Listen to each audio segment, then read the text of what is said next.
સાંપ્રદાયિક છે, તે પછી પણ સરકાર મુસ્લિમોથી આંખ આડા કાન કેમ કરે છે?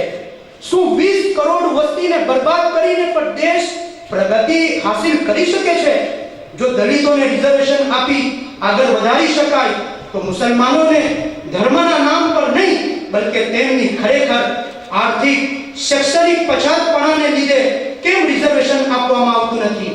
જ્યારે અદાલતોએ પણ આ બાબતે સમર્થન આપેલું છે અને તેમાં બંધારણની જોગવાઈઓની વિરોધ કોઈ વાત નથી. બીજી વાત એ છે કે આ વાતાવરણમાં જવાબદાર મુસલમાનો પોતે પણ છે.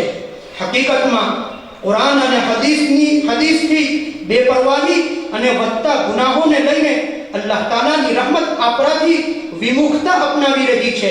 સાથે સાથે ડર, નિરાશાવાદ, લઘુતા ગણનથી અને જ્ઞાનતા અને આળસે આપણને એ હદે પહોંચાડ્યા છે કે જુઓ, આપણો દેશ બિનસાંપ્રદાયિક છે. અહીંના નાગરિકોને તમામ હક્કો એક સરખા પ્રાપ્ત છે. બંધારણે આપણને દરેક હક્કો આપેલા છે, પરંતુ આપણે પોતાના હક્કોથી અજાણ રહ્યા. જો આપણા વિરુદ્ધ જુલ્મ કે અન્યાય થતો જણાય તો તેનો વિરોધ કરવાનો, સત્યાગ્રહ કરવાનો, શાંતિપૂર્ણ રેલી કાઢી રજૂઆતો કરવાનો, ગુનાહો નોંધાવવા એટલે કે એફઆરઆઈ કરવાનો અધિકાર પર મળ્યો છે. પરંતુ આવા સંજોગોમાં પ્રશાસનની ઠંડી અને નકારાત્મક પ્રતિક્રિયાને કારણે હિંમત હારી જઈએ છીએ, જેનાથી ભાંગફોડિયા અને અન્યાયી જાલિમ તત્વોનો જુસ્સો વધી જાય છે. યાદ રાખો, હક્કોની ભીખ મંગાતી નથી, બલકે કોઈક વાર આગળ આવીને વ્યક્તિગત કે સામૂહિક રીતે સંઘર્ષ કરીને તેને મેળવવા પડે છે. તેમ છતાં આપણે બેદરકારીના શિકાર રહ્યા અને હક મેળવવાની કોઈ રુચિ આપણે દર્શાવી નહીં તો યાદ રાખો, આપણું અસ્તિત્વ આ દેશમાં ખતરામાં મુકાઈ રહ્યું છે. જેથી દેશના જવાબદાર નાગરિક હોવાના નાતે આપણને લાગતા તમામ હકોની જાણકારી મેળવીને સર્વ પ્રાપ્ય માધ્યમો દ્વારા તેની પ્રાપ્તિના અથાગ પ્રયાસો કરવા જોઈએ. આપણે દેશના બંધારણ પર વિશ્વાસ, તેના ન્યાયતંત્ર પર ભરોસો અને તેની લોકશાહી તથા બિનસાંપ્રદાયિક પરંપરા પર વિશ્વાસ રાખીએ છીએ. માટે આપણે દેશ વિરોધી પ્રવૃત્તિ કરતા જાલિમ લોકોના બનાવટી નિવેદનોથી પ્રભાવિત થયા વિના પોતાના મિશનમાં વ્યસ્ત રહેવું જોઈએ. આ દેશ પ્યાર મોહબ્બતના ચાહકોનો દેશ છે. આજે મુઠ્ઠીભર લોકો દેશમાં નફરતની દિવાલ નિર્માણ કરી રહ્યા છે. આપણે ખુદાની મદદ દ્વારા તેને તોડી પાડવાની જરૂરત છે. વકીલાત એક ધાર્મિક કાર્ય છે. અલ્લાહ પાકના મુબારક નામોમાંનું એક નામ વકીલ છે, જેનો માયનો થાય છે કામ સિદ્ધ કરનાર. ઇસ્લામ શાસ્ત્રીઓએ કિતાબુલ વકાલતના નામથી તેના સિદ્ધાંતોનું વર્ણન કર્યું છે. વકીલાતપણું મઝલૂમ, કમજોરો તથા પીડિતોની મદદ કરવા પર આધારિત છે. આ રીતે જોઈએ તો આ એક મહત્વપૂર્ણ અને બરકતવંત કાર્ય છે. કુરાને પાકમાં નેકી અને પરહેજગારીના કામો પ્રત્યે એકબીજાની સહાય કરવાનો આદેશ મળ્યો છે. અલ્લાહ તાલા ફરમાવે છે, વતાવનુ અલલ બિર્રી વત્તક્વા. હદીસે પાકમાં જનાબે નબી કરીમ સલ્લલ્લાહુ અલૈહિ વસલ્લમ ફરમાવે છે, ખૈરુન નાસ મન યનફઉન નાસ. લોકોમાં શ્રેષ્ઠ તે છે જે લોકોને કામ આવે. એટલા માટે અત્રે વકીલ સાહેબો મુબારકબાદીના પાત્ર છે કે તેઓ જનતાને લાભ પહોંચાડીને ઇસ્લામના એક આદેશનું પાલન કરી રહ્યા છે. એક મુસલમાન હોવાના લીધે મુસ્લિમ વકીલની પર ફરજ બને છે કે તે સાચી ભાવનાઓ સાથે જવાબદારી નિભાવે, કારણ કે તેને પણ ખુદાની સમક્ષ જવાબ આપવાનો છે. અમો આનંદિત છે કે અમારા સંપર્કમાં જે વકીલો રહ્યા, જેમાંના અમુક વકીલો હમણાં સ્ટેજ પર પણ ઉપસ્થિત છે અને ઘણા બધા આજની સભામાં મોજૂદ છે, એમનામાં ખિદમત અને લાગણીની ભાવનાઓ છે.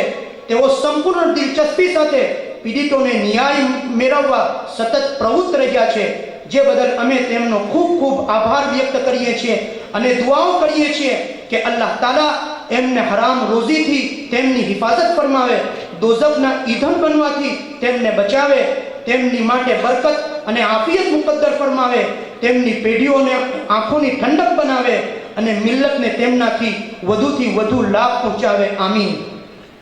જતા જતા એક વાતના ઉલ્લેખ કર્યા વગર રહી શકતો નથી કે આ ભવ્ય મહત્વના અને સમાજને જાગૃત કરતા સેમિનારનું આયોજન અને મેજબાની સઆદત રિલીફ કમિટી હાંસોટને નસીબ થયું છે, જે બાનીએ જામિયા મઝહરે સઆદત હાંસોટ હઝરત મુફ્તી અબ્દુલ્લા સાહેબ દામત બરકાતુહુમના નેજા હેઠળ કાર્યરત છે, જે 2001 થી દુકાળ, પૂર, પ્રલય, ધરતીકંપ, વાવાઝોડું, દાવાનર કે અન્ય કોઈ પણ સ્વરૂપની કુદરતી આફતો કે આસમાની વ સુલતાની વેરા પ્રાંતમાં જ નહીં પર પ્રાંતમાં પર પોતાના સ્વયંસેવકોને સાથે રાખી રિલીફ કાર્યમાં સતત કાર્યરત રહી છે.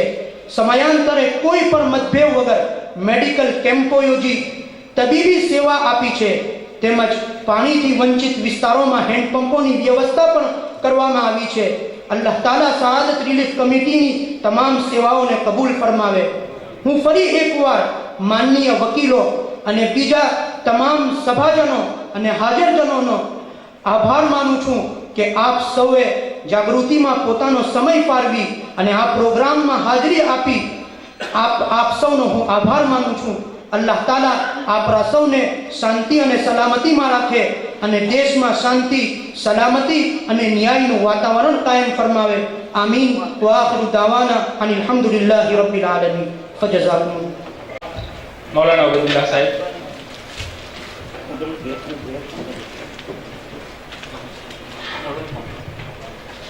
આજના પ્રસંગની અંદર ઉપસ્થિત તમામ મહાનુભાવો, ખાસ કરીને સ્ટેજ ઉપર બિરાજેલ અધ્યક્ષ મહોદય હઝરત મૌલાના અબ્દુલ્લા સાહેબ કાપોદ્રવી સાહેબ, તેમજ મુખ્ય મહેમાન મૌલાના વસી સાહેબ, એડવોકેટ જનાબ મોહમ્મદ સુહેલ तिरमिजी साहेब, एडवोकेट जनाब मोहम्मद फारूक खराजी साहेब, एडवोकेट जनाब मोहम्मद ताहिर साहेब, एडवोकेट जनाब शाहनवाज साहेब, जनाब एसएम वोरा साहेब, एडवोकेट साहेब, તેમજ સભા આંગણની અંદર ઉપસ્થિત ઉલમાએ કિરામ, વકીલ મિત્રો, કર્મશીલો, પત્રકાર સાહેબો, વડીલો અને દોસ્તો,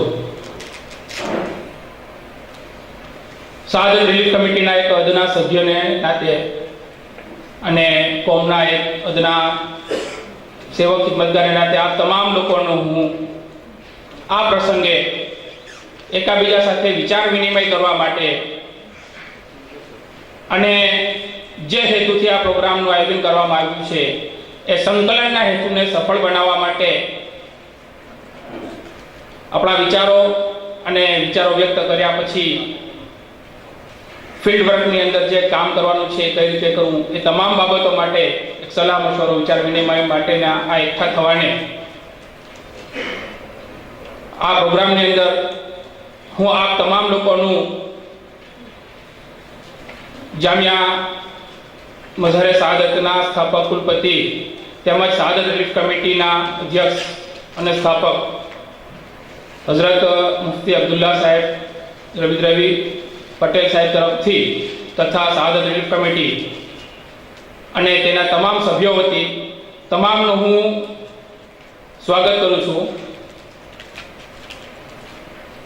મિત્રો, જેવી રીતે મૌલાના સાહેબે અત્યારે વકીલાત વિશે કહ્યું, આ કાર્યક્રમની શરૂઆત વિચાર વિનિમયના વિભાગની આપણે શરૂઆત કરીએ અને એના માટે હું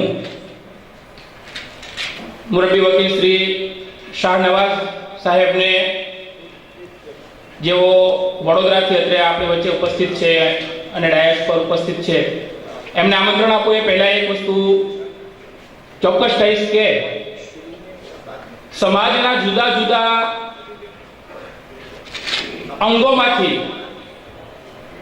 વકીલાતના વ્યવસાયનું એક અંગ જે છે એ કદાચ અત્યાર સુધી એક ઉપેક્ષિત અંગ રહ્યું છે. બીજા તમામ વ્યવસાયિક અંગો કે વ્યવસાય વિભાગોને જે નજરથી જોવામાં આવે છે કે આવતા રહ્યા હતા એના કરતા અત્યાર સુધી વકીલાતના વ્યવસાય સાથે જોડાયેલા મિત્રો અને વકીલોને સમાજની સામાન્ય વ્યક્તિ કે સામાન્ય વિચારસરણીની અંદર થોડી ઉપેક્ષિત દ્રષ્ટિથી જોવામાં આવતી હતી, પરંતુ ખરેખર એવું નથી. કદાચ એક આલિમ કે એક સનદ યાફતા વિદ્વાન પછી તે ગમે તે વિચારસરણી સાથે જોડાયેલ હોય, પરંતુ એણે પોતે પોતાના જ્ઞાનનો સાચી રીતે અને સારી રીતે સમાજને ફાયદો ન પહોંચાડ્યો તો એને માટે પણ એક વિચારસરણી હોઈ શકે છે, પરંતુ ફક્ત અને ફક્ત કોઈ એક અંગ માટે હોવું એ યોગ્ય વસ્તુ નથી. આ એક નકારાત્મક વિચાર જે હતો, પરંતુ હવે તે બિલકુલ અને સદંતર નીકળી ચૂક્યો છે. અલ્હમ્દુલિલ્લાહ આજનો આ પ્રોગ્રામ એ જ વસ્તુનો એક દ્યોતક છે. અને આ સમયે ઉલમાએ કિરામ, બુઝુર્ગાને દીન, સમાજના કર્મશીલો, વડીલો, આગેવાનો અને વકીલ મિત્રો સાથે મળીને આ ચર્ચા વિનિમય, વિચાર વિનિમય અને એક ચર્ચા કરી રહ્યા છે. એ જ વસ્તુ એ બાબત તરફ આપણા સૌને ચેતવે છે કે હવે સમય એ છે કે સાથે રહીને આ જે વિચારસરણીની બાબતો છે એને પોઝિટિવ અને હકારાત્મક દિશા તરફ લઈ જઈને કામ કરવાનું છે. સમાજનું વકીલાત એક અંગ છે અને એ જ રીતે એક અન્ય અંગ છે સમાજ સેવા. સમાજના આગેવાનો, જ્ઞાતિના રહેબરો, મિલ્લતની અંદર હર હંમેશ ખડે પગે કામ કરનારાઓ જ્યારે સમાજની અંદર કામ કરે છે ત્યારે આ બંને એક સિક્કાની બે બાજુ તરીકે અથવા કહો કે બે અલગ અલગ વ્હીલ તરીકે જ્યાં સુધી અરસપરસ જોડાઈ નહીં જાય ત્યાં સુધી જે હેતુ છે એને સફળતાપૂર્વક કદાચ આપણે સંપન્ન ન કરી શકીએ. એટલા માટે જ આજનો આ કાર્યક્રમ અહીં આયોજિત થયો છે. એ પ્રસંગે આ કાર્યક્રમને આગળ ધપાવવા માટે હું એડવોકેટ શાહ નવાઝ સાહેબ પઠાણને આમંત્રિત કરું છું કે તેઓ આપણને આ કાર્યક્રમની અંદર જાહેર હિત અને જાહેર હિતની અરજીઓ બાબતે પોતાના વિચારોથી લાભાન્વિત કરશે. બિસ્મિલ્લાહિર્રહમાનિર્રહીમ. अस्सलाम वालेकुम. शहादत रिलीफ कमिटी आयोजित બંધારણીય હક્કોની સુરક્ષા, પ્રાપ્તિ અને જાગૃતિ સેમિનારમાં મને આ બોલવાનો મોકો આપ્યો એ બદલ હું શહાદત રિલીફ કમિટીનો આભાર વ્યક્ત કરું છું. અને મુફ્તી અબ્દુલ્લા સાહેબ જે આ પ્રસંગના પ્રમુખ છે અને મુફ્તી અબ્દુલ્લા સાહેબ હાંસોટ જે આ જલસાના બાની મુબાની છે, અમારા મિત્ર સોહેલ તિરમિજી સાહેબ, અમારા વકીલ મિત્ર ફારૂક ખરાદી સાહેબ, તાહિર હકીમ સાહેબ એડવોકેટ અને મૌલાના વસી અહેમદ સાહેબ અને બીજા ઉપસ્થિત મહેમાન. વકીલ જ્યારે વકીલાત શરૂ કરે છે તો મુસ્લિમ વકીલ તો પહેલા દિનને સામે રાખે છે. હું મારો પોતાનો એક્સપિરિયન્સ બતાવું કે મેં ઇન ધ યર 1988માં વકીલાત શરૂ કરી તો સૌથી પહેલાં નિસ્બત મૌલાના સૈયદ અસદ મદની સાહેબ સાથે જોડી મેં એમને હાથ આપ્યો અને એમનો મશવરો લીધો કે હઝરત શું વકીલાત કરવી જોઈએ? તો હઝરતે મને મશવરો આપ્યો કે હા, મુસલમાન વકીલોની બહુ જરૂર છે ભારત દેશમાં, અને તમે અવકાફના કામોમાં વકીલાત કરજો અને ટ્રસ્ટોનું કામ કરજો અને મુસલમાનોની અવકાફ મિલકતો ને બચાવજો, બચાવવાના પ્રયત્ન લીગલ ફિલ્ડથી કરજો. અલ્હમ્દુલિલ્લાહ એમની દુઆથી, અલ્લાહના કરમથી અત્યાર સુધી આખા ગુજરાતમાં 500 ટ્રસ્ટો રજીસ્ટર કરાવી દીધા છે, જેમાં મુસ્લિમોના ગામડામાં બનતી મસ્જિદો, મદ્રસા, ખાનકા, તકિયા, દરગાહ, પછી મુસાફિરખાના, આપ બિલીવ નહીં કરો કે લાખોની મસ્જિદો બને છે એ રજીસ્ટર્ડ નથી કરતી. એની જમીનો, એના ટાઇટલ્સ ઇમોશનલી આપણે મસ્જિદો બનાવી નાખીએ છીએ, એને રજીસ્ટર નથી કરાવતા, એને વકફ બોર્ડમાં રેગ્યુલરાઇઝ નથી કરાવતા. તો એનું પરિણામ એ આવે છે કે ફ્યુચરમાં જ્યારે પણ કોઈ ગવર્મેન્ટ બદલાય છે ને પેપર વર્ક માંગવામાં આવે છે તો આપણે પોતે મુશ્કેલીઓમાં ફસાઈ જઈએ છીએ. ભારત દેશે આપણને આટલું સારું બંધારણ આપ્યું છે. આપણું બંધારણ દુનિયાની સૌથી મોટી લોકશાહી દેશ, જે બાબા આંબેડકરે આ બંધારણ બનાવ્યું, આપણા બી બહુ મોટા બુઝુર્ગો એમાં મશવરામાં હતા. એમાં freedom of speech, freedom of expression, freedom of religion and freedom of trade, આવી ફ્રીડમ, સ્વતંત્રતા ભારતના નાગરિકોને આપવામાં આવી છે. પરંતુ મુસલમાનોની આ ચારે એક્ટિવિટીઝને પ્રિવેન્ટ કરવામાં આવે છે, ડાયરેક્ટલી ઓર ઇનડાયરેક્ટલી. તો એમાં વકીલ મિત્રો કેસો દાખલ કરી, રીટ પિટિશન્સ કરી હાઈકોર્ટમાં તમને ન્યાય અપાવે છે. કોઈ પણ હાલના સમયમાં જો હમણાં કોઈ એક નેતાએ સ્પીચમાં કંઈ કહ્યું તો એની સામે દેશદ્રોહનો કેસ દાખલ કરી. તો ફ્રીડમ ઓફ સ્પીચની સામે આ એક લોકો એક મોહિમ ચલાવી રહ્યા છે કે મુસ્લિમ સાચું બોલે તો એની સામે કેસ દાખલ કરી દો. અમારા એક કલાકારે સારા ચિત્રો દોર્યા, એની સામે આખા ભારત વર્ષમાં 200 ફરિયાદો દાખલ કરી. ફ્રીડમ ઓફ એક્સપ્રેશન એની સામે. અમારી પાસે આખા ભારત વર્ષમાં આપ જોશો તો બોમ્બે, બરોડા કે આખા ઇન્ડિયાની કોઈ પણ સિટી જોશો, એમાં સિનિયર એડવોકેટ્સ અને ધુરંધર વકીલો મુસલમાન છે. આપ કોઈ કલકત્તા જતા રહો, આપ બરેલી જતા રહો, કે આપ ગુજરાતના કોઈ પણ સિટીમાં કે ગામડામાં જો, સિનિયર વકીલ મુસ્લિમ છે. અને મુસલમાનોની ગઢસુધીમાં ન્યાય અપાવવાનો ગઢસુધીમાં લખેલ છે, આવેલું છે જીન્સમાં, તે ન્યાય અપાવવા માટે જ બધાની સાથે રહે છે. હાલમાં ગવર્મેન્ટે ગ્રાહક સુરક્ષાનો કાયદો બનાવ્યો છે. તો ગ્રાહક